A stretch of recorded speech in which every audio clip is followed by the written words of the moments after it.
Yo, what is up? Welcome to Science HD. You clicked on the video. Congratulations. Next step, go grab a snacky snack, enjoy the rest of the ride, because you're about to watch a past live stream of Science HD.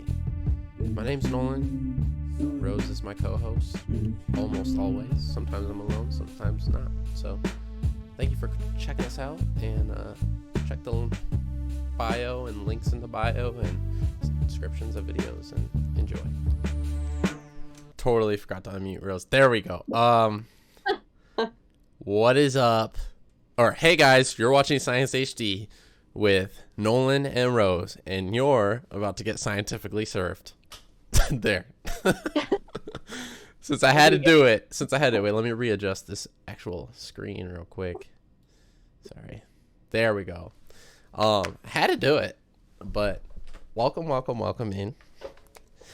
I'm actually kind of excited for my first segment and my second segment, but I only have two. And I think Rose only has two as well. So it's a shorter episode. We usually have like three. We usually can have like three, but two is There was one show though where there was only like a few segments, but we just stretched them out to be really long. That's what we gotta do today. Actually, I assume. Okay, so I think the original concept was, all right, let's just talk for an hour. Done. Yeah. Then we end up talking for an hour and 15 and an hour and 30. It's probably been an hour and 20 minutes on average. Yeah. So I don't mind this being just an hour because that was the entire plan. If it makes people mad that I look off to this direction, I'm sorry. That's where Rose is and myself. So I have to look. I can't. It's hard to look at a webcam, but I'll try. So anyways, what is up, everyone? New things since we've been gone. Rose is back. That's new, I guess, because she was on vacation. Welcome back, Rose. Rose is awesome. Give Rose some love in the chat. My dog, the emote, wants in, so I gotta let her in. Oh, the emote dog. Have Frankie on the show. Celebrate her first Science HD episode with an emote. She'll make herself known in a second. Oh, see. Yep. So there's Frankie. Okay, if you see, here's the thing. If you're subbed, you have to drop the Frankie emote when you see Frankie. Seriously. That's Frank the Tank. Frankie is a girl, but she is built like a freaking tank. She is big. Also, the story behind the emote, we were actually having a Thanksgiving dinner, and every Thanksgiving we try to get like a nice little family photo where we include the doggos, and Frankie's not photogenic. I love her. I think she's great. Nolan thinks she looks like a frog. She's not cute to me. She's a beautiful dog. Okay, beautiful and cute are two different things. She weighs almost the same as I do. Dog's perfect. Big. Yeah, they're two different things to me. Beautiful and cute, but she is fantastic. But your other dog's my favorite. I don't want to spoil it, but the Basset Hound. We have a Basset Hound. So, anyways, okay. Sorry, we could go off tangent. I don't mind. That's what I like the first chunk as. I didn't mean to like be like. So, anyways, let's get back. My bad. I just didn't want to like dox your dogs. So, Thank you. Yeah. So it's cool that we got an email. Another thing that's what I wanted to talk about was the new thing is we have a link tree. That link could link you to. I need to put exclamation point link tree, but I don't have that. So sorry, I'll do it next time. We have an Instagram. Is it in the bio? I need to. I haven't updated it. Oh, I put it on our Instagram, but it's in the bio. Sorry, folks. If you just do link tree, however link tree has that set up, and then put Science HD. I don't know. It's there, but we have an Instagram, and if you want to follow the Instagram, we're gonna post a lot of updates there rather than sending you to our Discord. But I did not dox myself. I've been calling myself Nolan this whole time, Gas and Burn. I have my entire name on my Instagram, which is in my bio of my personal Instagram, which I just need to switch to the Science HD one. But my personal Instagram is linked on the Twitch, so technically, but I'm a private account, so I have to accept you, see if you're weird or not. Regardless, now I'm on a bad tangent. Last thing I want to get to is if you see my voice lag behind my video a little bit, tell me and I will fix it immediately. It's a good thing this is mainly for listening, but I have a lot of visual stuff today. This first segment is super visual, and I'm excited because on our Instagram, I posted, this is a good segue, I posted a picture of a butterfly because I want to post random pictures just so people could have them or look at them, and random pictures I think are good. And I have this picture of, by the way, I just want to get the Science HD logo in there. This picture of a butterfly, and I post it on there, and I tell people what type of butterfly it is. Simple, scientific name, of course, and common name. But I wanted to talk about butterflies because I was like, you know what? That's not something I ever talk about. I never talk about butterflies. So I named this first segment But a Dog. Dog with the butter. But instead of just butter, I put fly in parentheses. I don't remember what video that's from. Do you, Rose?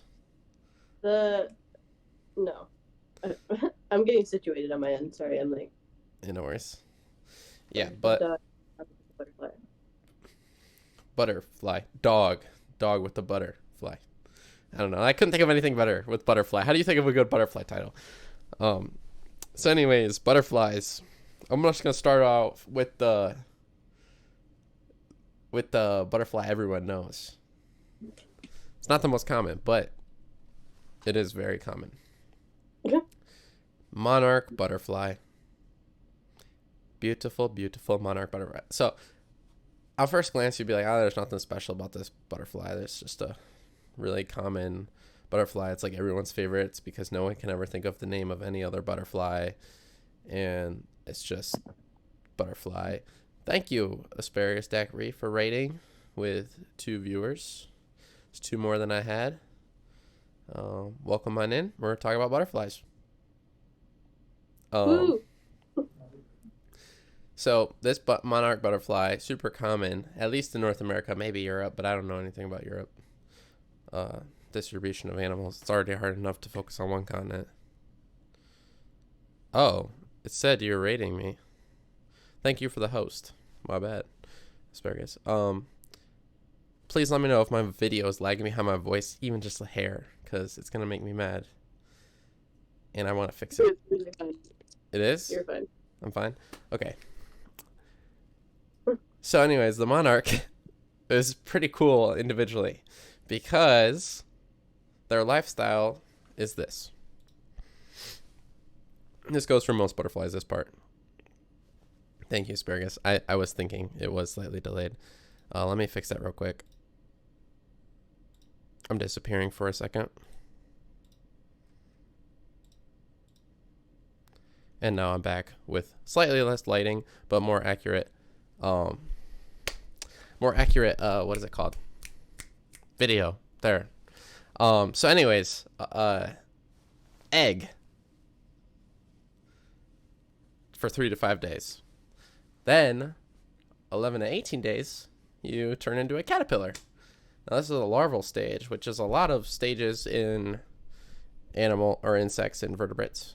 Larval stages, and it's weird because they almost look like a different type of insect. And I'm not just talking about butterflies, but butterflies are a good example because everyone knows what it is. It's not that distracting. Okay, then I'm switching back. Jeez, this is how my brain works. I'm switching back. I'm kind of a perfectionist in ways, and I just want things to look good. Okay, it's loading. Just listen to my voice, close your eyes, pretending like Chris Hemsworth's looking at you, and it's just my voice, which actually might be a nightmare. So, regardless, egg, larval stage. Larval stage looks nothing like the end product, and it goes into a chrysalis, which it forms itself. Look up a video of a caterpillar going into a chrysalis, and it's really cool. It's all organic matter and stuff like that. Then they dangle, and then they break out of that chrysalis and fly like a bird on one way. And then, yeah. Then guess how long they live, Rose? How long do they live, Dylan? 2 to 6 weeks. all that for 2 weeks. Imagine you do all this shit. Yeah, it's like a month. Yeah. What that makes me question is the people who like go out of their way to like really like like fix like a butterfly's like wing or something. Is it? Oh, it's not worth it. Is it bad to ask that? Is it worth it to save the butterfly? Like, I of course want to save the butterfly. My human morals is like save the thing that's dying. Well, actually, I feel like it's good. Because here's the thing. Yeah. Because they're only living 2 to 6 weeks. But here's the catch. Right. Except the last generation of the season, which can live 2 to 9 months. So that's another reason to pick them up. But also, even the 2 to 6 week butterflies, you should pick up because you never know which ones are going to be able to reproduce. But I don't know how you're going to fix a wing. If it's broken, it's broken. I've seen videos of people doing it, and I can't remember how off the top of my head, but I've seen people do it. It's impressive. Yeah. And I don't have the patience, and I think I would just damage the butterfly more than I would fix its wing. Right. But I'm not that skilled, so huh. I will give it like all the nice little like fruit juices and stuff to try to energize itself off of. But I think the moment told me to fix its wing, it's like there was this one time where this fly was stuck in a spider web, and I got the fly out of the spider web, but then 2 of its legs were stuck with like a piece of the spider web, and I tried so hard to be as delicate as I could to separate this fly's 2 little legs so this fly can go live with his little fly life. And you know what happened? I ripped off both of its legs. Oh my god. Yeah. And then I felt like a real asshole. I was like, I should have just let you die in the spider web, or just, I don't know, let you live with 2 little legs that stuck together. I don't know. But I think about that a lot. I have a similar story, but it's not as bad because I didn't... Well, I guess I ripped something off, but I didn't rip it. But as I think I've said before on the show, maybe, lizards can detach their tail, like, voluntarily to get away from predators. Well, I didn't know that, and the time I discovered it was on my own, where I was in Florida because my grandparents lived there, and they migrate like birds. During the winter, they'd go down to Florida, and I was at their house over this end of, maybe in like spring or something, and so I'm like out by the pool. I pick up a lizard off the ground because I finally caught one, and their mouths aren't big, so I'm like, oh, if it bites me, oh well. Well, I pick it up by its tail because that's like the best part, to pick it up, and it's actually not, because I lift it up and then I'm dangling it by its tail and it turns around and bites me, and as it's biting me, I shake it off, but I'm still holding onto it, and its tail is just detached in my hand. And then I go over to the glass and show my grandma, and then it starts wiggling like by itself. Oh my God. And the lizard just runs away without a tail. Now, I would feel worse. I felt really bad because I was like, oh my God, that lizard's going to go a whole life without a tail. But they do regrow, unlike a fly's legs. So all lizards regrow their tail, or is it only like I think it's all the ones that can detach regrow their tail. So it is. It's what? So if you say it's all lizards who can detach and regrow the tails, that means it's a leg. I hate using the word all and never because I'm not 100% sure. Right. But I would, like, if I caught an iguana's tail, will the iguana grow its tail back? Like, I know some lizards do. I don't know if all lizards detach. Like an iguana, I don't think they detach their tail. Right. So it wouldn't be all lizards. Yeah. So that's why I don't like using the word all. And even if I said all lizards detach their tail, I didn't mean to. But a lot of lizards, I feel like that's pretty good. There's a lot of lizards detach their tail. I don't think iguanas do, but maybe they do. I don't know why they would. I mean, I guess every other reason, but I don't know. Okay, jeez. I don't know either. Sorry. It's hard to know everything about everything. Oh, also, I want to... Uh-oh. Wings? That's harsh, man. Wait. We were very opposite there. Turn flies into walks. Yeah, that's what they do at zoos to feed animals. They injure animals that eat insects. They injure them like by ripping off wings or breaking legs, and then leaving them there so they're alive, but they can't move. That is so sad. That's the only, well, like real zoos, not like ranches and stuff, but like real zoos. That's how they feed insects. But that's like the only way that they feed them live things. It's usually just like feed them meat or something. But on this video, I have pulled up is a picture of a caterpillar, and that caterpillar is also a monarch. That's what the caterpillars for monarchs look like. And I would probably rate this caterpillar like pretty up high on the scale of caterpillars being cool. It's pretty cool. Also, Rose, I caught only like a little bit of what you were saying because it lagged out, but I heard and made out what you said. Just thought I'd let you know since you didn't hear me say that. I don't think. No, so what's happening in my end almost this entire time is like it sounds like an echo almost. So I hear like you, and then I hear like lagging of you afterwards. But I think I must be my Wi-Fi or something. I don't know what it is because like most of the time you're fine, and every now and then I go through this fit where it's like an echo. Yeah, most of the time you're fine too. But I'll take it because okay, so nobody else knows this, but I got new Wi-Fi here. I now have Elon Musk Starlink, and it's beautiful because it works really well. But maybe something is up with the uploading of the video. By the way, what she said, I could translate lag, is she has Elon Musk Wi-Fi. Because you did lag on that too, but maybe it's just like an uploading thing. Because I'm pretty sure this is uploading or something like that.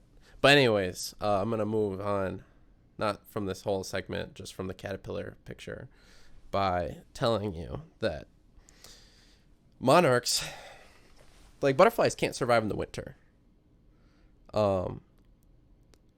Butterflies just can't survive in the winter. They will die of cold weather. They actually fly low to the ground to get the heat from the sun beating down on the earth and then it coming up off the ground. So that's why they fly low to the ground, to maintain heat so they don't die. Not just monarchs, but most butterflies. And to avoid harsh winters or any winters at all or cold weather, they migrate. Rose, do you know where they migrate to? Like, have you ever heard this? Because I think I've heard it once, maybe. when they migrate from here. Yeah, they migrate from here to Mexico. Mexico. yes. Mexico. I love that you always say Mexico. Yes, it's Mexico. Like I heard that before, but I didn't really know. And I don't know about all other butterflies, so I'm just focusing on monarchs right now. They migrate to Mexico rather than like hiding in the ground and hibernating all winter, which I don't know why I suspected them to do that instead, but they they migrate to Mexico. Wait, how long do monarchs live? Do you know? Monarchs, Weird to say this. yeah, 2 to 6 weeks, and then the ones born at the end of the year or season, I think, survive 2 to 9 months. I didn't know if that was like a general, like all butterflies live this long, or if that was. No, that's monarchs. I don't know how all butterflies live, but they probably vary in similar fashion, because I can't imagine a butterfly living 15 years. Or even like more than one, really. Like a lot of insects, I feel like are just born to breed and then die immediately after. Like some of them die as they're giving, like right after they mate. Not even from the other one, just like they just die from right after they mate. So that's weird. I had some other ones. Oh yeah, so their migrating thing. They migrate alone. They don't migrate in flocks. So you'll never see a flock of butterflies all together in the sky going to Mexico. And there is a nice joke by Gas and Burn in the chat. I'm not going to read that one out loud, but yep. So they migrate alone, and then they land at night, and they do land around other monarch butterflies if they find them. and they call these roosts. And these roosts vary from handfuls to countless numbers, which is new information to me. Did not know this. And I forgot that they, like, I've been told that they migrate to Mexico, but I forgot. And then, Yeah. I feel like it's like a segment in like elementary school for some reason that like everybody learns, and that's like you get to the like monarch butterfly pamphlet, and you learn that they traveled to Mexico. yeah. At least that was what I learned. It was like fifth grade or something. I feel like there's some general monarch butterfly knowledge that people get, and this is the Mexico migration thing is totally like one of the biggest ones. Also, what's up to the people in chat? We get Red 5, Asher, Gassenburn. What? Asher. I called him by his name on here. Oh, questionable. Oh yeah. I was like, what? Yeah. Asparagus, thank you. And then yeah, all those people that are in chat. If I missed your name, I'm sorry. Short-term memory loss. Okay, last thing is, or last cool thing, because there's lots of mysteries with monarchs. They don't know how they detect where to go to Mexico. Like, they don't know how they know when to go. They just know that. Sorry for doxing you, questionable kelp. There's some mysteries where it's like up for debate, or they just really don't know how they have this compass within them. But that's one of the cool things, because they kind of look like they're crazy when they fly anyways. Last cool thing, I think. That's like the turtles, like turtles follow the moonlight or something, you know? Like, I kind of, like, how do they know? How do they know to follow the moon? If that's true. Right. Instinct. I'm assuming that there's something in animals that we don't have and we'll never know because we don't have it.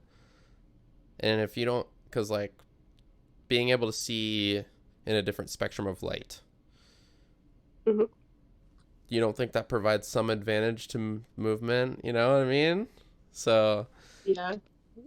By the way, we had this conversation similar to this before. You know how like a human baby pops out and they're pretty helpless. We're like a shark baby, for example, like, pops out and that sucker's ready to go. Yeah. You know? Yeah. I don't know how that, why it varies. I don't know why it varies. And that's a why question, I feel like. And why questions, I feel like, are the hardest questions in science. I think that's literally one of the hardest questions in science is why. Not how, why. How is one of the easiest. Because you could, unless, of course it depends, but I feel like you can almost, at some point in time, figure out how something works. Until it gets, like, super complex, like, how did this start? Like, the Big Bang or something. Yeah. But like, mechanically, how a shark gives birth versus why a baby does that. I don't know. I guess they're both really hard. Never mind. That was a dumb statement. By the way, Walmart, thank you for following. Because I have this reminded me of something I learned a story I heard at a science symposium I went to, and it's like really short synopsis of this little story that was really great to listen to. It was like you have this family of like 5 kids and like the father and the mother, of course, and like one of the sons who they all loved and adored went out hunting, and then like he didn't return, and everybody was just like, oh, like he's fine, or oh, he's probably this, or oh, maybe he's doing this. And then one son finally questioned, like, why hasn't he come back? Where did he go? And so then the next son, like, was something like heroic to go and like try to find his brother who's like dying in the forest. And then so when they come back, someone else like helps like give him the medicine or whatever. And like, long story short, at the very end, something happens where someone's like trying to hand out like this award. And then the person who gets the award is supposed to be like the one who like understood some great like knowledge or whatever, and they end up giving it to the person that asked the original question. The kid that was like, "Where is my brother? Why is he gone?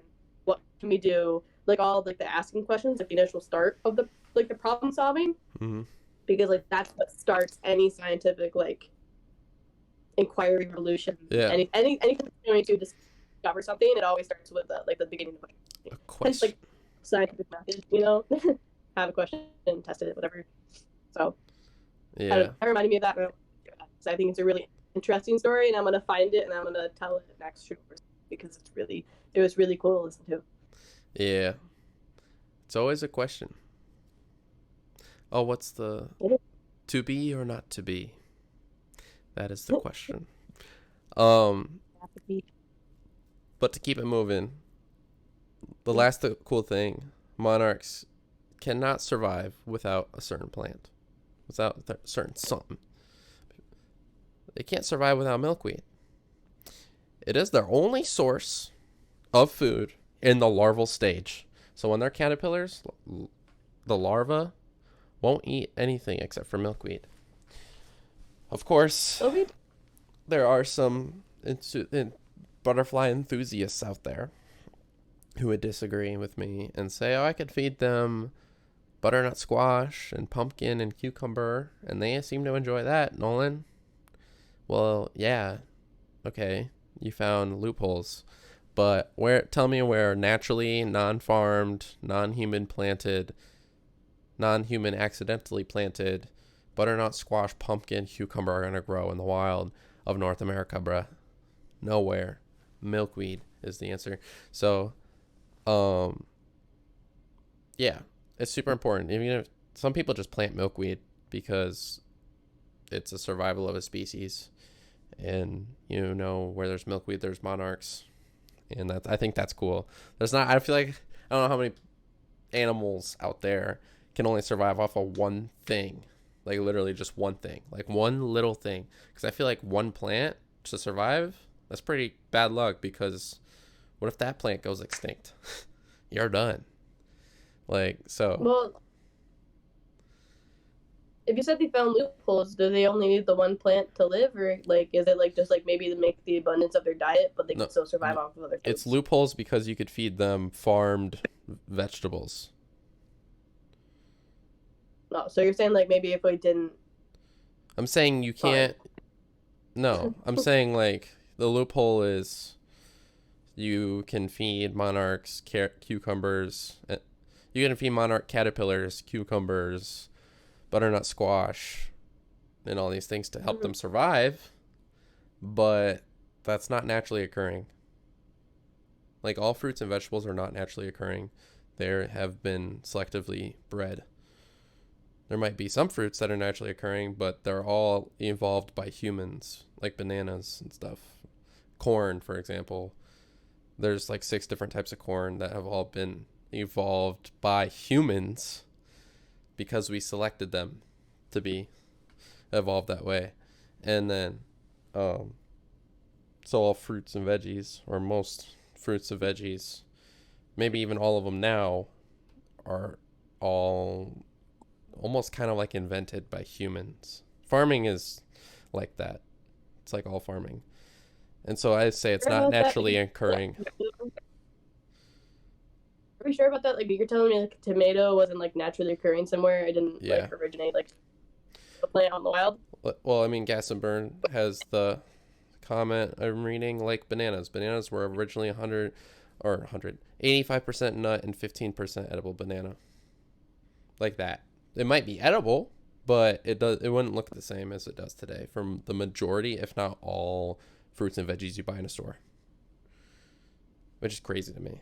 And I never thought about that until recently, but that's why I'm saying it's a loophole rather than naturally occurring. You know what I mean? Mm-hmm. I didn't mean like, I don't know, but regardless, you should feed them milkweed. I get what you're saying. I've heard this before. I'm just like, I'm trying to think of like the most basic vegetable or something and be like, how did this like become what it is? Like, where, because there had to be some kind of origin from it. So what is the origin?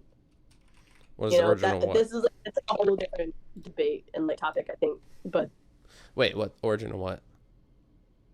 Like any basic vegetable other than bananas, because like even the banana, there's still banana. Well, from what I've caught, like, really make a banana. You don't like, or I don't know. I have to look into it to be like to make it make sense. I think it's the same as dogs. Dogs are just evolved wolves. Right, but there's breeds. It's a wolf. Yeah, and then there's still like, just a wolf. You know, what's the origin of the tomato? That I want the origin. That's what I'm after. I think Well, in this whole thing, I'm like, wait, did it start then? Well, when people talk about dogs are evolved wolves, dogs are literally not evolved wolves. They're evolved from a common ancestor as a wolf. So a wolf is a wolf. Don't think of like a wolf once being like a dog, because how do you get a chihuahua out of that damn thing? No, it's like years and years ago. And I don't even talk about the 80s. I'm talking about millions. So, anyways, that was a tangent, but that's great. I like tangents. Well, then, like, okay, Gas and Burn says a sweet potato is like a pumpkin and a potato, right? That's like a seedless watermelon is what? I think it's like something, yeah. Cantaloupe in something? I don't know, but it's two things. Yeah. So I don't know. This is like creating a whole, like, my brain's tangenting right now. You can't see it, but we should revisit. We should for another day. We should revisit. That just sparked something I didn't know I was gonna do. So, but regardless, I think even if you do feed these caterpillars cucumbers and stuff, you shouldn't, because milkweed provides them certain chemicals that other plants might not be able to make them poisonous to vertebrates. So anything with a spine, bone. So yeah. So that's why milkweed's important. It protects them. So much so, it protects them so much so to where they look like this. This is a cool rose. This one's cool. I don't know if you're on the last monarch picture. Not the very last one, but the second to last one. The one right after the milkweed plant picture. So now's where it's important. You got to follow along because I have a game after these two pictures.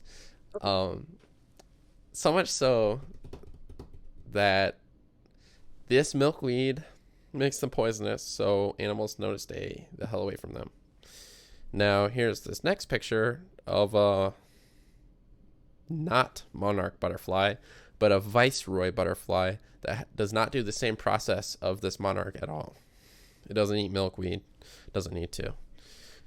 But it mimics, because monarchs are dangerous. Somehow this butterfly got the same patterning, and it knows, or I wouldn't say it knows, but animals don't mess with this one either, because it looks like a monarch, and everyone knows a monarch is dangerous, basically. So that's just a cool mimicry in the wild that takes place, and I think is cool. So this one is not a monarch. That one's a monarch. Not a monarch. Monarch. Not a monarch. Monarch. You can see the differences. I like to look at, here, I'll put my laser pointer. I like to look at this part. Just look at the differences there, and then these orange dots. But I don't know if all Viceroy don't have these orange dots or not, so really look at this part right here. And yeah, you can see it's more webbed right there. It has this line going in. So yeah, it's really cool. It's cool, man. It's cool. And last thing, Rose, about butterflies. Okay. I'm not saying monarchs are deadly, but there's something in them where if something grabs it, they might spit it out. Just look it up, man. Do your own looking into it. Trust me. Please trust me. Next up is, I have a series, I think, of 7 butterflies. And I feel like nobody knows the names of butterflies. Maybe like 1 or 2. But there's some that people don't know. And I put one popular one in here, and the rest are like not popular. Unless you're a butterfly enthusiast, but I don't know how many people are. So I made up some butterfly names, and I snuck the real one in there. So... So if you're in chat or on YouTube viewing this, you can use this as a shots game. If you get it wrong, you take a shot or something like that. Or if you do a juice, that's fine. Or you could just play along, see how good you are at guessing the real butterflies' names. And I also have pictures of what they look like, so I'll put that up first. So this first one looks like a moth, but it's a butterfly. Now, are you on that one, Rose? It's fuzzy. Yeah. Orange wings. Yep. Okay. So this butterfly could be called a dipper, a skipper, a stamper, or a draper? Which one is it? I'm going to say it again. I'm getting excited, man. I really want to see how well my fake names do. One of those is right. I'm going to go again. A dipper, a skipper, a stamper, or a draper? Oh, can I tell you my answer or do I wait? Yeah, you can tell me your answer. I'm going with skipper. Going with skipper. I'll give a couple seconds for the people in chat. It sounds familiar. And if it's fake, that's just, Oh, no. Yeah. I'm gonna be so happy if I get you on at least one fake one. So, I know there's a delay, so I'm just gonna say it now. The fake or the real answer is skipper. You got it right. So I was so proud of Draper. I'm so glad I got at least two of you. Draper actually might be something. I might be so good at making up names that it could be another butterfly, so I apologize. But Draper I made up for this one.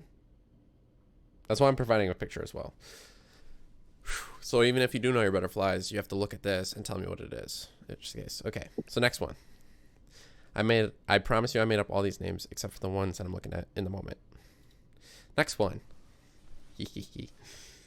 Is this one a yellow-halved butterfly, a blue dotty butterfly, a broom-footed butterfly, or a brush-footed butterfly? I'm gonna go with Wait, let me say it again. Because I want say it again. Okay. Yellow-halved butterfly, blue dotty butterfly, broom-footed butterfly, or brush-footed butterfly? I'm trying to think like you right now. Like, what one do you Don't think about me. I'm touring between either the broom-footed or the blue dotty because I think that in my head, I think if you said blue dotty, you'd like laugh at it. I think you're like hoping I pick it. Oh, I laugh at it right now? Yeah, I think that you would laugh at it. Like, who the hell names a butterfly like blue dotty butterfly? But I also feel like I've heard that before. But I also think that I've heard of the broom-footed something before. But I think if it was named that you'd come up with the brush-footed butterfly. Okay. Any final guesses? So There's two broom-footeds in chat, so. I'll go with broom-footed. If it's not broom-footed, I'm saying now my second guess is the blue dotty. Even though I really think that if you made that one up, you're laughing so hard on the inside right now. So the real answer is, by the way, she knows me so well, is the brush-footed butterfly. I got like everyone on that one. I like how the broom-footed got it, but the brush-footed did not pass the vibe check for literally anyone. Yellow have made up. I made up the blue dotty, and I did laugh like in the moment, and I wasn't like dying on the inside right now, but I thought it was funny. Where I was like, that sounds ridiculous, but it almost sounds like a butterfly name. So. Well, it almost worked. Yeah. I think you know what did it? The brush-footed for me was there's a lyric in one of the Chance the Rapper songs that you listen to, and every time he says this lyric, you always say that is so good. It's like some bristles on a. Oh my gosh! Wait. Yeah, you see. Oh yeah, there's a good lyric. If you were to mimic a broom-footed anything, you would say brush. Just in my head, I was like, that's definitely what you would say. He said, leaving more thoughts than a bristles on a brush broom. So technically it's both. So I figured one of them had to be made up, but I thought that broom was probably safer. Okay, next one. What does brooms do famously live longer than brushes and dotties for that matter? I'm confused. I don't even know what that means. I feel like he's messing with us though, because I can't read sarcasm, and it bugs me. I wish I had the superhero capability of reading sarcasm. But anyways, the next one. Jeez, I'm getting off topic. Uh, okay, is this one an orange pupil glider, swallow winged glider, crowned tail, or swallowtail? What were the last two? You're echoing on my end, so Okay. I'm really listening. I'm going to repeat it anyways. Is this one an orange pupil glider? I don't remember what I said next in order, so I'm going in. I have them all written down randomly. Orange pupil glider, crowned tail, swallow winged flyer, or swallowtail.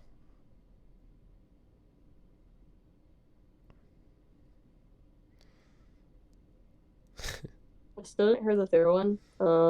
Swallow. That one's a swallow winged flyer. And the last one? Swallowtail.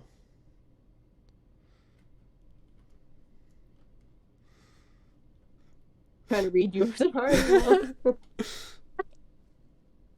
I'm gonna say the first one.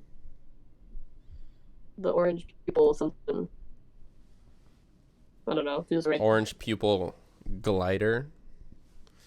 Are you laughing on the inside or no? No. Is it wrong? I was just reading it since you forgot the name. Yeah, stick with swallow. I laugh at swallowtail. That's what I laugh at. And the correct answer is swallowtail. That's why I picked it, because it's funny. Because I don't think of the bird swallow when I hear the word swallow. I just think of the verb. Anyways, next up. This one's easy. I think everyone's seen this one before. But if you haven't, you've at least maybe heard of it. This is the most common butterfly. So think of like a butterfly you've definitely heard before. Okay, is it a painted pumpkin butterfly, African painted plover butterfly, painted lady butterfly, or white-edged fairy butterfly?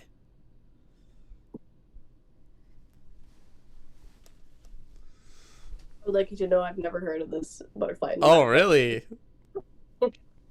I've heard of this one when I was a kid, so that's why. Butterflies. That's a bird on this one. That's a what? Gassenburn said, "Man, you think I research butterflies, and I'm on the same page as Gassenburn." All I'm saying is it is the most common one, but also I knew about this one when I was a kid, so I don't know how many people are. I don't know. I hated butterflies though. I really did as a kid. I was afraid of them. I was one of those weirdos. Oh, you know Walmart? Questionable kill.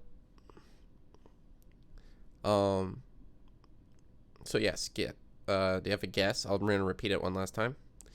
Yeah, I need to repeat. Painted pumpkin butterfly, African painted plover butterfly, white-edged fairy butterfly, or painted lady butterfly? I'll go with the painted lady too. Oh. Painted lady. The correct answer is painted lady. Nice. Yeah. That's the most I think that might be the most common butterfly in North America. So, next one. I like this. I gotta do more of these. But butterflies are butterflies are named weird. That's why it works. I don't think I'd be able to do this with types of dogs or anything. So, what else is named weird? Nail polish colors. And so is marijuana, like strands. So I can do it with either of those. Although none of those are really science. I can make marijuana science, but I don't really have any interest yet. But anyways, next. This one's cool. This one I like this one a lot. Oh, that's cool. This like gray one. Okay. Is this one called a curtain corded butterfly, hair streak butterfly, gray whisper butterfly, or whisker winged butterfly? I'm gonna go who? Never mind. Unless you repeat it one more time, and then I'll tell you what I'm gonna. Okay, chat, you can feel free to guess if anyone else wants to guess. Is this a curtain corded butterfly, hair streak butterfly, gray whisper butterfly, or whisker winged? Don't start smiling at me. Whisker winged butterfly. Yeah, I was gonna go with that one, the whisker winged. 51st Shade of Grey butterfly. It's pretty good. That's actually a really good joke. Oh, that's cool. I like this one a lot. It's really cool. I really like the paint. I even like the gray. Like, I'd paint a room like that. Like, that's a good color. 10 more. I'll give like 10 more seconds. I really like this game, Rose. I really do. It's fun. I have 2 more after this one. Okay. The correct answer is hair streak butterfly. Yeah. Really? Yeah. See, I feel like I did pretty good. Making up names. Whisker wings sound right. It sound. I was like, that's it. That has to be it. Yeah. I'll tell you how I made these, like my thought process after I do these next 2, so you don't catch up on my thought process. So this next one I've read is one of the more rare ones. Is it a lotus ocean fly, a lotus flowering butterfly, a lotus blue flurry? There, I don't want to step over my words. Okay, and a lotus blue. The last one was just a lotus blue. Yeah, butterfly at the end, if you want to put that there. I'll let you repeat them again before I asking. I'll put butterfly at the end to make it all sound normal. Sorry. I'm shortening some, I'm not shortening some. Okay. So is this one the lotus ocean fly butterfly, lotus flowering butterfly, lotus blue flurry butterfly, or the lotus blue butterfly?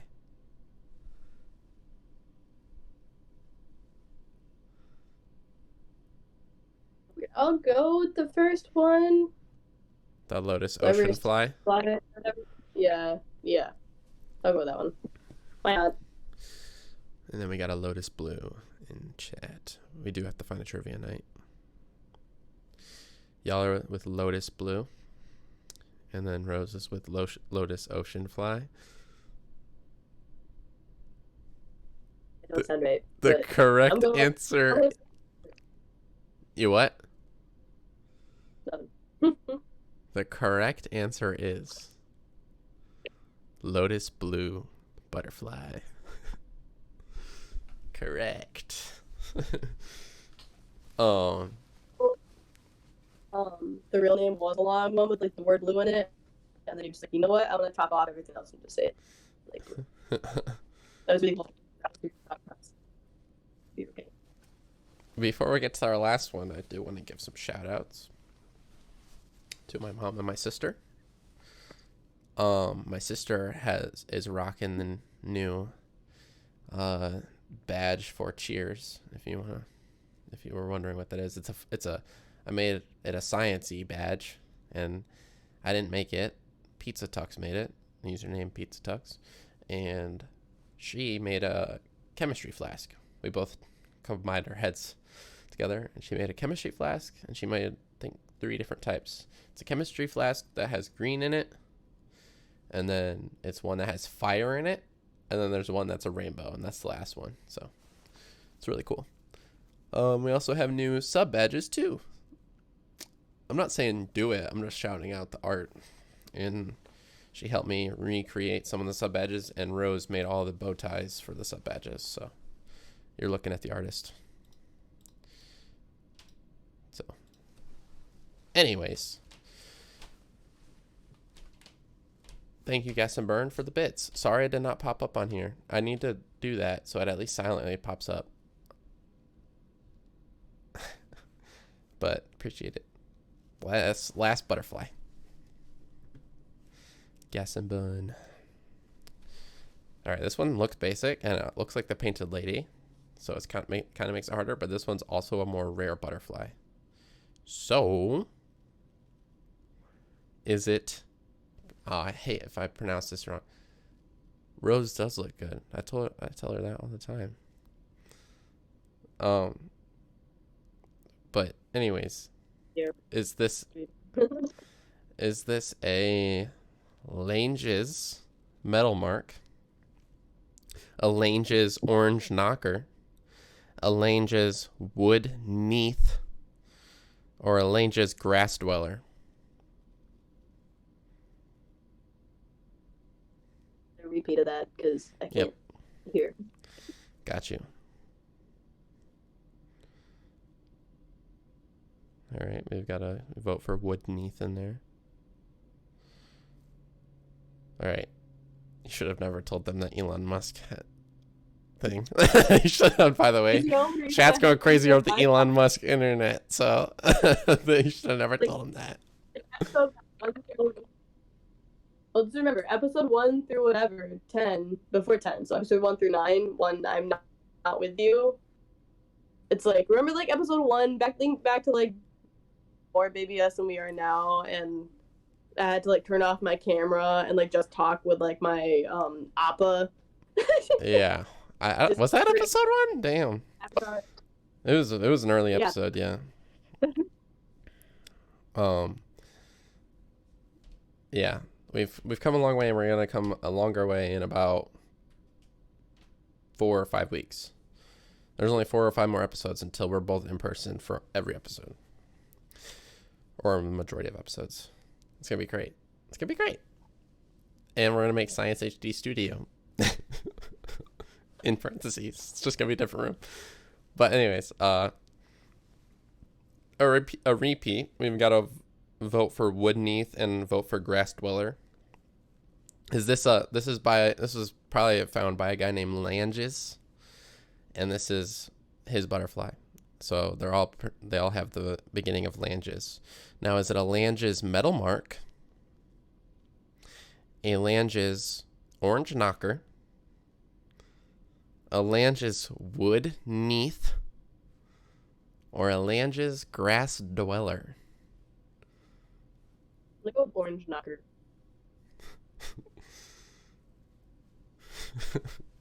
Okay.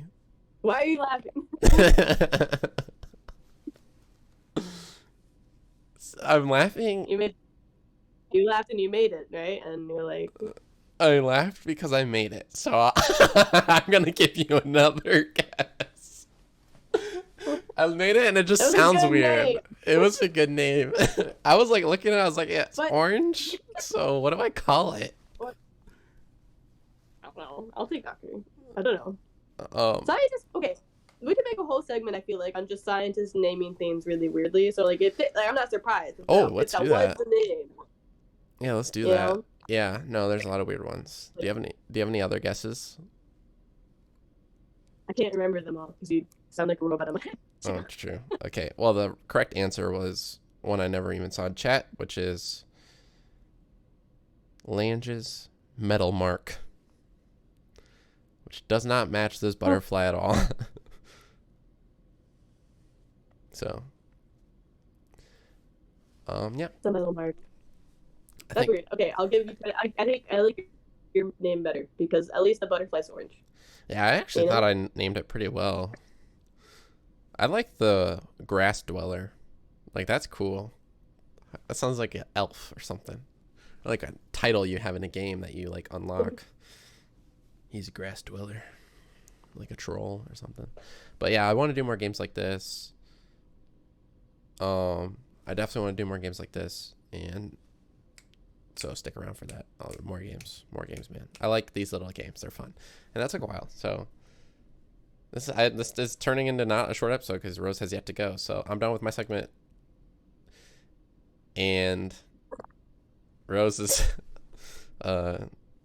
take it away, Rose, on coquina. I made the title for you, and I said I put the lime in coquina and shake it all up. Yeah, do I still sound like a robot on your end? Only every now and then. Mom, the answer was Lange's metal mark. So yeah. So wait, did you say yes to the robot question or no? Only every now and then. So yes, kinda. So I won't make it super long. So as you all know, I was gone on vacation for like a week, and I went on a cruise to Cozumel and the Roatan Island in Honduras. And then on the way back, I spent 3 days in Florida, which is where my parents grew up, and we stayed on Anna Marie Island. So while we were on Anna Marie Island, which was crazy, by the way, there was so many people there, and it's so hot. I will never, ever, like, take for granted that I can wake up at 8 a.m. here and walk out my door, and I'm not like hit in the face with 90 degrees and humidity. Like, It's insane. But so I went to Florida, and we went to the beach, and we're wading in the water, just kind of trying to relax in the water because it's hot, so hot in Florida. And then the weird thing is too, you go in the water and the water's hot. I felt like I was in like hot tub water. It doesn't make any sense. How do people live down there? The first thing I said when I got out of the car, our rental car, we got into the little Airbnb we were staying at, and I went, "This is literally hell out of here." My parents thought it was so funny. Like, they like grew up there, you know? Yeah. So kudos to anyone living in Florida because I cannot do that. But anyways, we're on the beach, and there's all these birds, and they keep sticking their like long beaks into the sand, and they're eating something. So my sisters go up there. My dad tries telling us that there's these things called coquinas, and they're little shells in the sand, and you can use them as like bait, I think, too. And then they're also edible. But when you come up to the shoreline and you dig in the sand a little bit to see what these birds are eating as well, you get these shells. And to me, like being a little Michigander that I am, they just look like shells. Well, then when you wait a second, they start digging into the beach, and they disappear on you. Nope. And it's crazy. Yeah, it's really cool. Sam's my older sister, so Sam tried telling me about them. And I had to go check it out myself. So I started digging, and I felt like a 5-year-old because the moment that I saw like a group of them, I just kept digging, trying to find more because it was so neat. I wish I saw that. It was great. That was a highlight. So coquinas are very small. They're anywhere from a little under half an inch to an inch in size. They're little wedge-shaped shells. I don't know if you have the photo pulled up. Yep. I'm lagging on my end. Yep, I got it. Okay. So a little wedge-shaped shell, and again, to me, when I see like white shells like this, they look like any other shell I'd see on the beach, and even Michigan, like little mussels. But these come in many different colors. There's white, yellow, pink, blue. There's also this other one called mauve. I think I might say that wrong. A weird color. And then they migrate up and down beaches with tide, and every time you start to scoop into the sand, they reburrow themselves, like I talked about. Huh. They eat algae and like plant material, and then they also are edible. So some people put them in like stews and chowders. I wouldn't do that because I don't like the ideas of eating anything in these tiny shells. Yeah. But they're really cool now. And then I learned something else really cool while I was researching them. Uh-huh. And that's the word coquina is actually originated in Spanish. And it's limestone that is completely made out of these shells. And there's an abundance found in Florida of this limestone. Of shells? So of shells. Is it just basically rock made of shell? Yeah, pretty much. Like an abundance of just like shells that make up this limestone deposit in Florida. Are they this colorful as the picture I provided? When I saw them, they were colorful like that, but not as vibrant. Yeah. So most of them were just like basic, like whitey beige colored. I don't know, Yeah. Simple shell. They're really cool. I made a video of them going into the sand, but I didn't know how to upload it. But if I could upload it, you probably hear me talking like a child bee in the background. Well, I just put a video as we were talking right now of them So you can see them wiggling down. around. Yeah, it's kind of gross to me. It like makes me It's uncomfortable. cool. It makes me uncomfortable because like I'm I'm walking, man. They're just like I know, yeah, they it's don't look weird. like they should be moving. They don't look like they should be something that could like move like that. You know, like go into the sand like that. All right. But Yeah. it's cool to see. I don't like it. Like there's like one in this video. There's like one moving, and then they all move. Like it's like Yeah. one moves, What's that and one? then it's crazy. That's exactly how it is too when you do it like for yourself. They're not just in Florida too. I think that they're predominantly like more in like warmer coastlines. Like I didn't fact check myself on this, but I don't know if you'd find them like if you went up to like Maine and like tried doing it and like on the I don't know colder area of like the Atlantic Ocean. I think that you Right. probably have a hard time there. Right. But Gulf of Mexico. yeah, I think that's a better place to try to find them. Coquina. Don't put the lime in the coquina, and do not shake it all up. It was also really neat because I thought about like how like animals evolve to their environment, and one thing I thought about when I was in the water and I was watching those birds go and like grab the coquina shells Yeah. was was sorry, Coquina. their beaks are all really long. It's a sandpiper, and then it was an egret. There's a different like there's a lot of different kinds of egrets. There's two different kind of egrets, and they both were all using like their long beaks to like go into the sand, pick up the coquinas. Huh.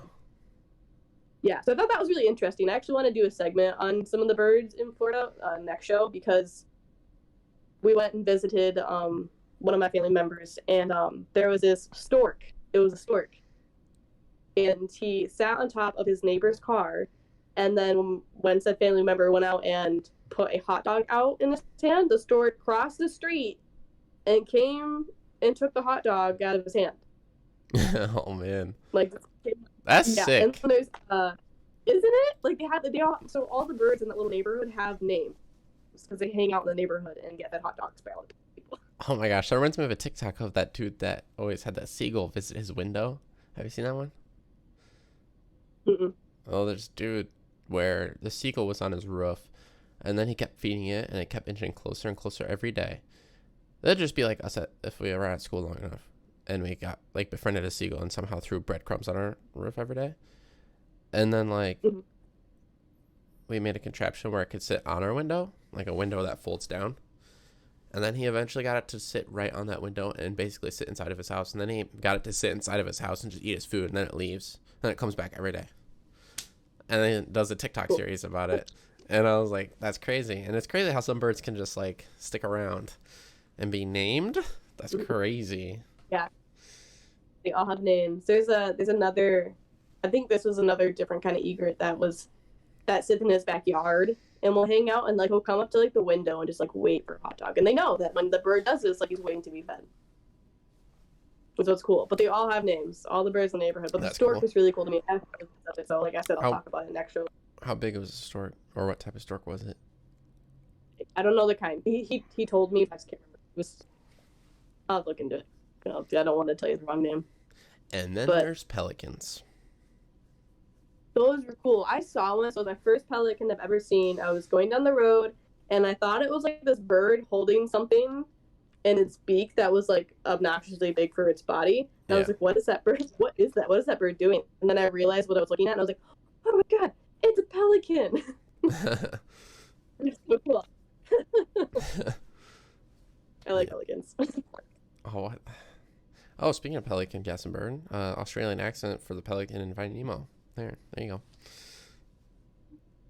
I don't know. What's Nigel? What's his name? Yeah, what's his name, Nigel?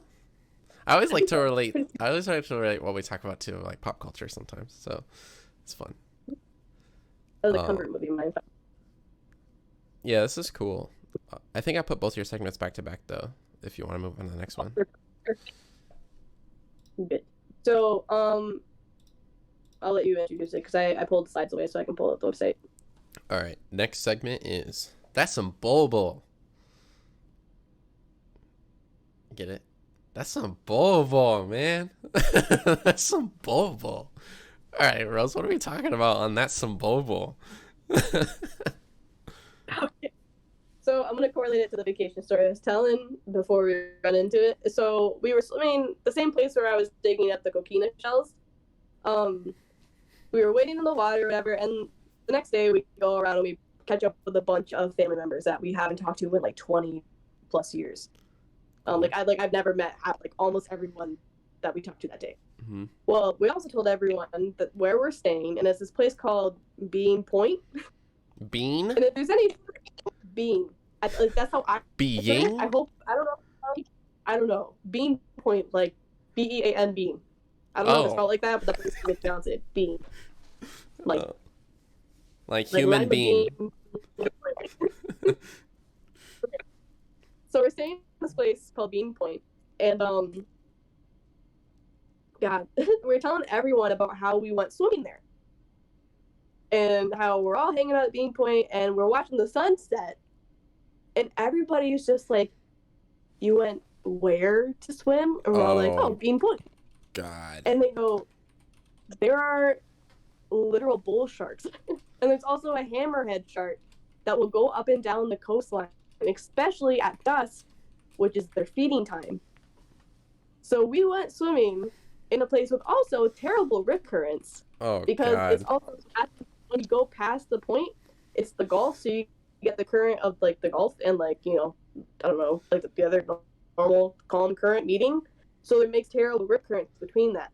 So between the rip current, the bull sharks, and the one lonely hammer shark that also has a name out there that everybody just knows casually, it was exactly where we were swimming at. You're telling me you're swimming in the most dangerous freaking part? Anna Marie Island? Yeah. Yep. It was like 2 blocks away from us. So we were Michigan, here's here, just going trying to find a beach. Went to the nearest beach, and sure as all hell, we picked the only place that everybody knows you just don't go swimming there. How deep did you go in the water? Well, I am definitely afraid of open water. Okay, so if no one knew that about me now, they know that now. Yeah. I don't like it. Hate water. Hate swimming when I can't touch because I have a weird, I don't like it. So I did not go far. All of us were like, it's like sandbar, so you're waist deep, and then we all just kind of crouched down and just hung out. But my mom, on the other hand, she was walking out to where the drop off was, because she wanted to figure out how deep it was, how far can you go, and she was raised in Florida, so that doesn't scare them, So her and my dad are going out a little bit, but my mom is the one. And it's funny, because after we heard everyone talk about how you just don't go swimming in Bean Point, mm-hmm. She said, when I was out there, I was thinking to myself, I am the person in all, the Jaws movie, where, you're gonna get eaten, cue the music, you just keep going out a little too far, you're the doomed one. Yeah. And she's like, I have to go back. Yeah. Times, she kept waiting out there. I was like, I'm gonna be the one that gets eaten, so I'm gonna come back. But, so long story short, we went swimming in a dangerous territory. And I was talking to a man who's really cool. So he was a science lab teacher. It's my dad's cousin. Shout out to Ryan. He's not watching right now, but if he ever does, I'm going to tell him to watch episode 10. Shout out to Ryan because he told me about the bull sharks.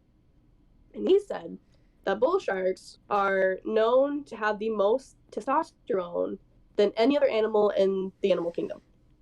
Mm. Yeah, so they're believed to be. I mean, who knows? I feel like I've heard that before in a slang phrase. Yeah. So just testosterone levels through the roof with bull sharks, which means that they're aggressive, they're out of all the sharks that might eat you, I feel like those would be the one that would. Yeah. So don't mess with bull sharks. There's a big 3. Bull sharks, tiger sharks, great white sharks. I don't know which one's the most aggressive, but I believe you if you told me it was bull shark. Mm-hmm. Well, I looked it up, and it does say that they're believed to have the most testosterone in the animal kingdom is the bull shark. That's crazy. Which would make sense. So I thought for the second, I was reading facts on bull sharks to present to you and everyone else. Yep. That are intriguing about bull sharks. But then because everyone that I read, I was like, what? I thought, you know, what'd be good is if I kind of read it and just like shared it with you, and then we just were shocked together because every time I was shocked. So this one says their average bite strength is 1,350 psi. Huh. Per square inch. Okay, so that's not the part where I was like, oh my god, because I needed something to reference it to. So below it, it says a human. How much is a human, do you wonder? Wait. An average of 62 psi. Yeah. Okay, the human record for bite strength, supposedly, I was going to fact check it, but then I had to handle the dogs, is by Richard Hoffman from Florida. Of course. Who achieved a bite strength of 975 psi. 900 for a human? For a human, which is equivalent to a grizzly bear. Yeah. And of course, he happens to be a Florida man. Of course. That's not a human. Like, I want to see his jaws, dude. I know. I want to look him up to see just what kind of man are you? Strongest bite strength of any animal in the animal kingdom, though, is a saltwater crocodile in Australia. I think that's like 3,000 or 6,000. One of the two. But anyways. Okay, so there's another one that I was like, I've heard this before, and it's one of the reasons why even in the Great Lakes with no salt in the water, I get terrified of just like swimming in water I can't touch. Mm-hmm. And I know it's ridiculous, realistic, but bull sharks have an ability to adapt their organs to fresh water. Yeah. Yep. Wait, do tiger sharks do that too, I think? I don't know. I forgot about that. I don't know. This is not my field, but right. I am mindless. Yeah, I don't. So they have adjusted their kidneys, liver, and rectal gland to gradually adjust to the salinity of the water. I know where the rectal gland is located too. What kind of shark did you dissect? I dissected a dogfish shark, and I'm assuming most sharks are similar in anatomy. I could be very wrong about that, but I bet if I were to open up a bull shark, I'd be able to find it. But anyways, that was just me being stupid. Yeah, the rectal gland does something with maintaining their salt level within their body. It's like maintaining the water around them and within them and keeping that at a homeostasis. But anyways, sorry. I just like animal stuff. I like animal stuff, so. This is your forte. Yeah. C++. Also tell me that. You could also tell me that I feel like a lot of crazy things about like any animal's butt, and I'm not gonna question it anymore because I like when you tell me that like some like there's a is it all turtles or some turtles that breathe through their butts? That's a thing. Yeah, I don't know if it's all, but I think it might could be just tortoises too. Because that's a thing. They do get some oxygen in through their asshole. But like that's the major like you get screwed over. Right. Speaking of switching from ocean to freshwater, I don't know if you're gonna get to this. I think it might be a bull shark or a tiger shark. I think it's bull shark though, since you said it. That since they can switch to freshwater, what's a freshwater thing that they can swim into? The Mississippi River. So some of these sharks swim in the Mississippi River and go upriver. They apparently have gone so far upriver that they've ended up in Lake Michigan somehow. Now, there's the probability of that happening is super low. And I think only one person has spotted one shark. So it could be dead because how is it going to survive that long? With a low population of other sharks and stuff like that. But so don't worry. But for all my Michiganders out there, there's a high chance that there's a shark that has at least touched that water before. That's all I'm saying. I don't know. Like phobia is like there's a shark in the water. That's like okay. So how I would explain the phobia I have is like it's irrational, right? I said the disclaimer again is that when I'm in the water. Yeah. The moment you put me in the water, especially like up where we go to school, you do like cliff jumping and stuff. Mm-hmm. So some people jump off. and you land in the water. And when you're in the water, you are completely submerged in the water and you can't touch. Okay, my deepest fear is that somehow I'm going to open my eyes for a split second underwater to get my bearings, and I'm going to look left, and I'm going to have a flipping shark about to eat me. And there's nothing I can do. And I know it's irrational. I'm in That's not unsalted waters. irrational. I have fresh lakes, and for some reason, every time I'm completely submerged in water, specifically, I am the most terrified I will ever be. I feel like that's the most rational, irrational fear. Like, I don't even think that's irrational. That's how rational I think it is. Like, I think that is the most rational, irrational fear. You know, it's more scary, I think, too, and that isn't, like, it's still irrational, but, like, not as completely irrational as a shark.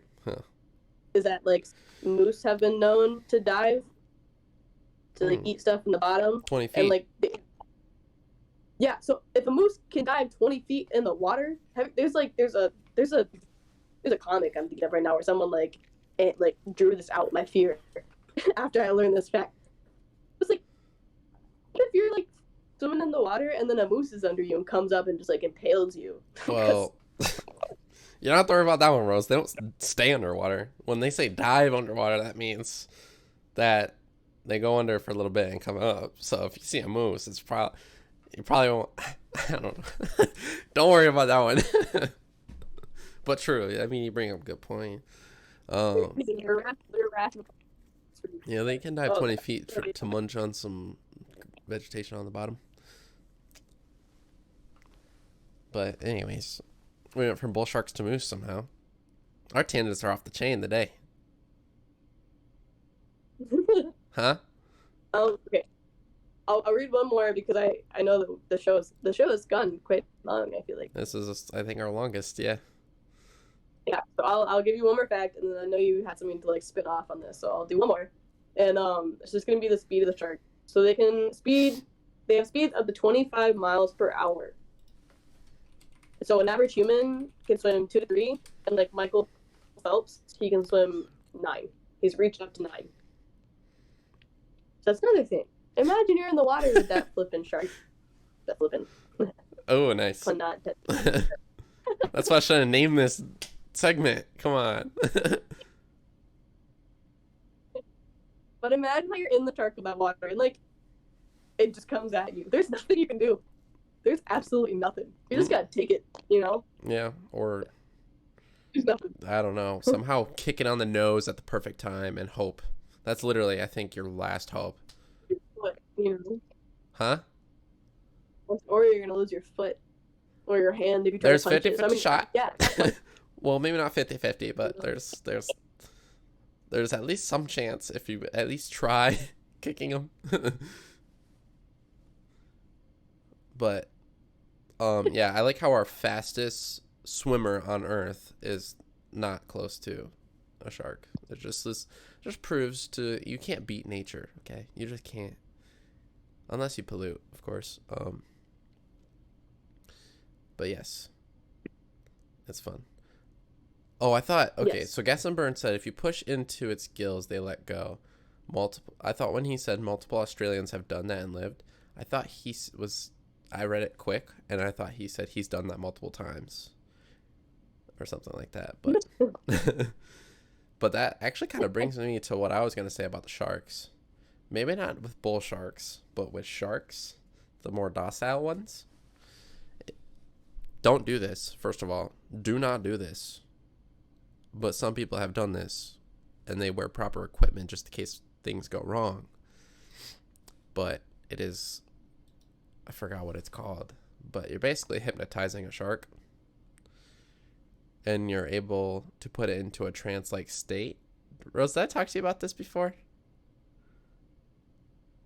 I've seen a video on it of like a woman who does it in the scuba diver, and I told Maya about it over vacation actually, and she thought it was really funny.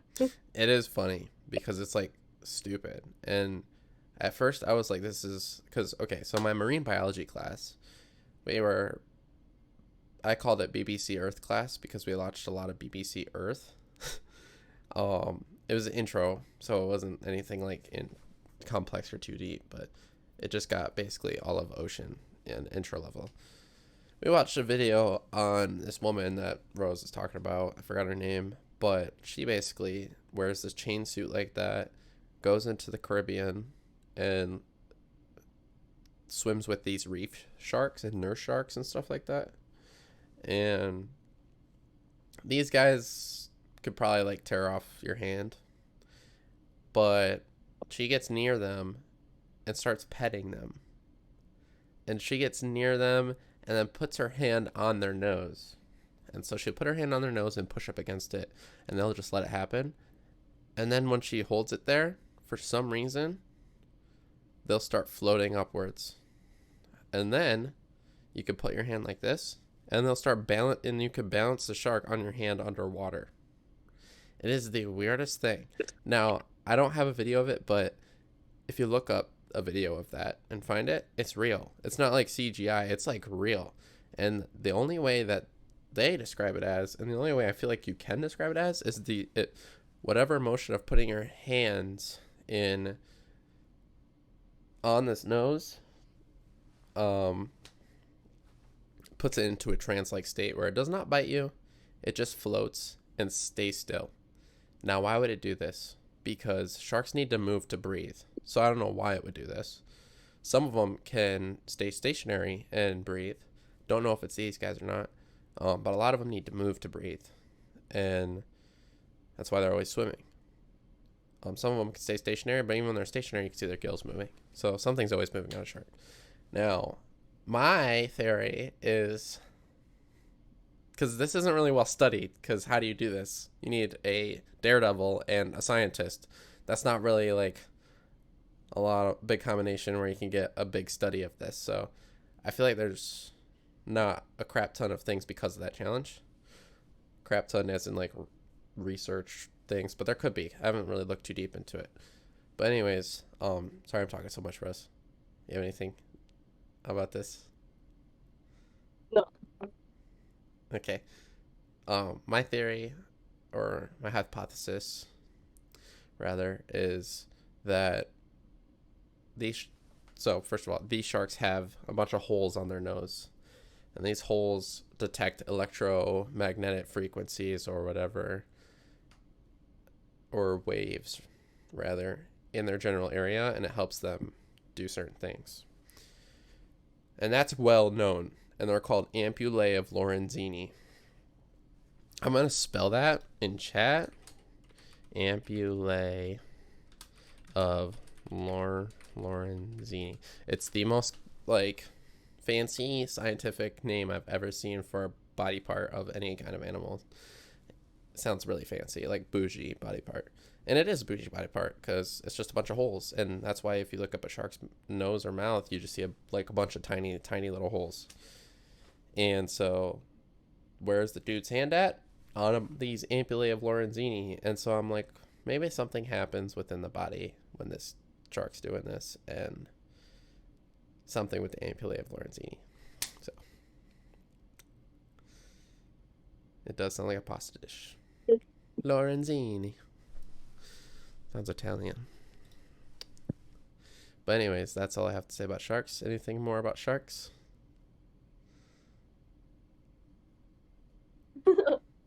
No? Cool. It's a great episode. Our last segment, though. You ready? Have you heard about Skittles? Like the lawsuit? Well, maybe. Well, it's like super new, so it's like perfect timing with the show. I like read about it today, maybe even yesterday. And then I looked at with what? Is it something to do with like the colors or flavor associated with the colors? Yeah, but it's not just like the colors, it's the thing within the colors. If you don't know what Skittles are, because you're an international viewer, and that might not be international, is these little sugar spheres, really, and they taste really good. I love Skittles. I really do. They're probably one of my favorite candies. When someone asks me my favorite candy, it's Skittles. So this is a big deal for me, okay? There's a lawsuit against Skittles. A California man is suing Skittles for having a known toxin in their ingredients. This known toxin is called titanium dioxide. So there's titanium in Skittles, supposedly. If I had more time, I would have bought a bag of Skittles today and looked. But, well, I just saw a tragic comment. If you grab M&M, BS and Burn says, if you go to grab an M&M and then a Skittle goes into your mouth, it's horrible. I agree. It's chocolate and this does not mix, but it's a good prank to put Skittles inside of an M&M bag. Really good prank. Highly recommend doing that. But back to the main subject. California man sues Mars, the parent company to Skittles, for having this titanium dioxide in their thing. Now, what titanium dioxide is used for is color additives. Is what they say. But other foods, not just Skittles, use this as well. It's legal and it's approved and legal to use. But since we have new technology like nanotechnology and nanoparticles, whatever that is, I don't even know what that is. So, but we just know that we have new technology that's able to determine new things, and that's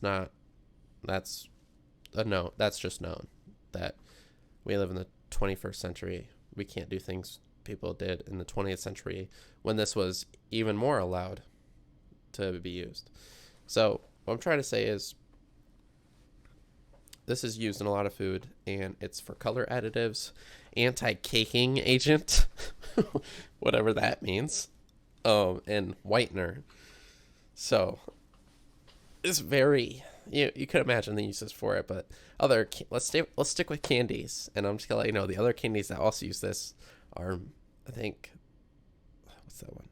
Good, is it the Good brand? Okay, mints, ring pops, and trolley gummies, like the sour worms or the worms. Trolley, TROLLI. So yeah, those guys use this as well. Just a little background on the molecule we're talking about. It looks like crack cocaine, but it is not crack cocaine or cocaina. It is titanium dioxide and is naturally occurring mineral and molecule. And of course, like I said, it's used for anti-caking, whitener, color additive. And Rose, have you heard of titanium dioxide? I feel like I have sometime, but I don't know when exactly. Yeah. Oh, I don't know your. Oh no, I was literally just asking. Wait, what am I thinking of?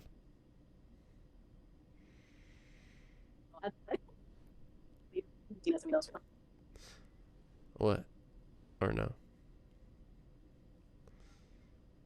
The experiment that you have been texting me about all day. Yeah. I thought you just like segue somehow to go into that. No, I wasn't going to talk about that today, but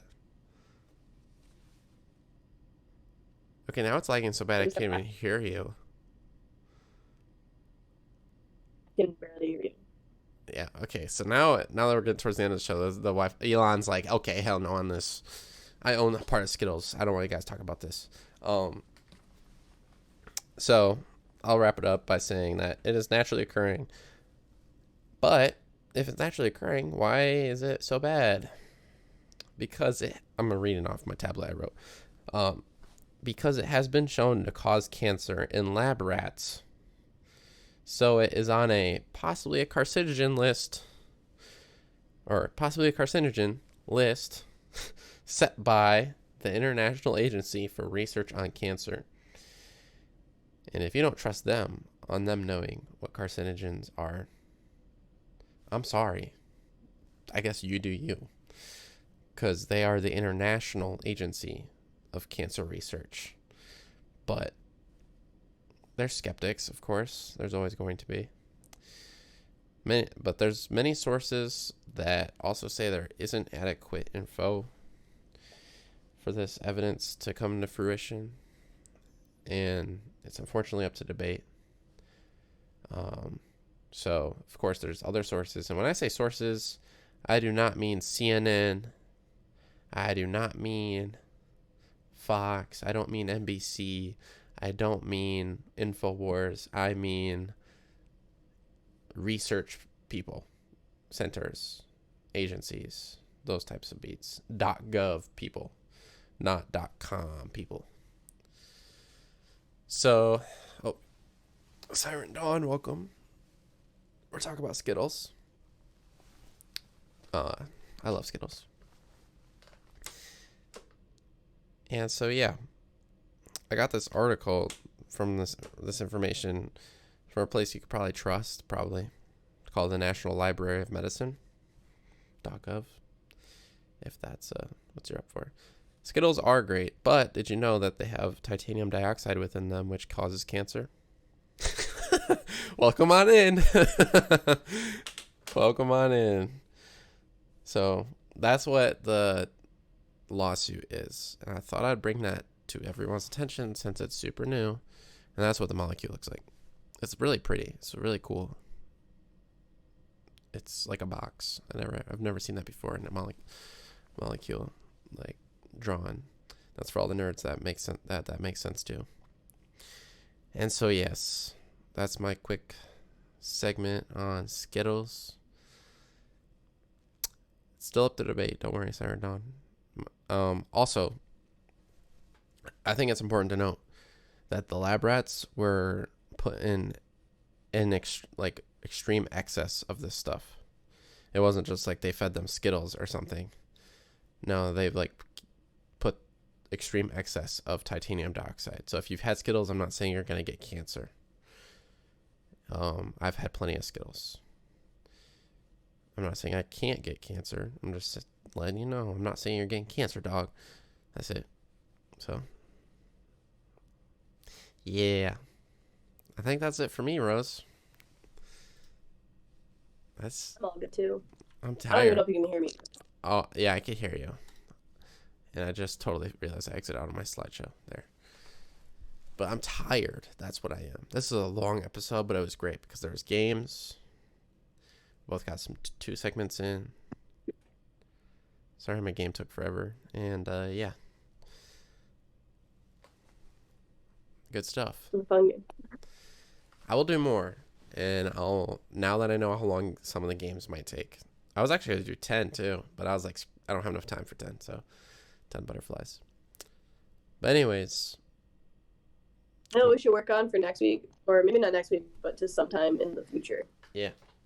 Hopefully at least by the time that we get back to college and we're in the same, living space. That we work on getting a game show, the trivia game show. Because I think it was Asher said in the chat. Questionable kill. Yeah, I think he's talking about real life. Are you talking about in here? Oh, we did talk about real life. We should do that too. But I also think that we should have one on here. Just for funds. Oh yeah, I do want to do one, like a sciencey one. But I don't know if you want to do it like one of us host it, like me host it, and then bring someone on, and you guys do like a game, and I think of questions, or if you wanna just look up, have someone else make questions for us, somewhere. I guess we'll discuss it and then figure it out for the future, but. I think in real life too. But anyways, that's besides the point. We are Science HD because I'm Nolan and that's Rose. Yep. I didn't know if you want to say it or not. And yeah, thank you for tuning in, everyone that has. We had a great turnout. We're having great turnouts again, so I'm really happy. Check out our Instagram. Look up science.hd on Instagram. Please give us a follow. We are thirsty for followers. Just kidding. But it would be cool because we are going to do a lot more updates on there rather than in the Discord because it just makes more sense. And there's a Discord. on my Twitch bio and YouTube bio. And then there's YouTube. Yeah, there. That's what I was thinking. So there's YouTube. So whether you're looking at that right now or later or never, check it out. And we appreciate y'all. And I think that does it for us at Science HD. I'm gonna turn on the theme song, and I'm gonna go away now. You ready, Rose? Okay. Adios, everyone. Have a great night. Much love from above.